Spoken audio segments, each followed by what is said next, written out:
tong ngagupai-gupai nu mumul cenah kitu. Maksudna ngagupai-gupai nu mumul teh kieu. Sabada urang lengse ngaos itikad dina sasi Ramadan kamari ditutup ku nampi karomat ti Rasulullah la maujuda la maksuda sareng la matluba ti harita teh tos ngawitan berlaku ayat la ikroha fiddin gitu. Teu aya paksaan dina migawe nangtungkeun adin.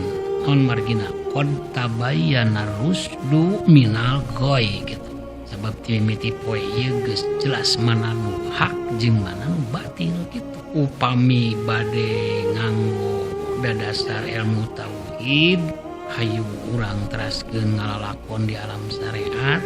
Upami nu teu gaduh paniatan hoyong ngadadasaran ku ilmu tauhid keukeuh resep nganggo sasangkaan nu dasar materialisme mun atosan gitu.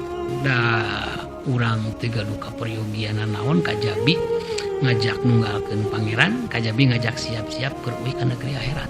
Upami keukeuh wae bade nganggo kabiasaan zaman kapungkur, mun upami bade atosan ngaosna ulah pameng sok geura atosan da moal digupai-gupai kitu maksudna teh. Pami nu ragu bade angkat sok geura angkat da moal dipertahankeun kitu. Pami nu teu kahartos bade ngaos ka tempat nu sanes mangga kitu. Margi ti harita teh tos ngawitan berlaku la ikroha fiddin. Teu aya paksaan dina ngalaksanakeun nangtungkeun adin. Alasana qad tabayyana rusdu minal ghoi.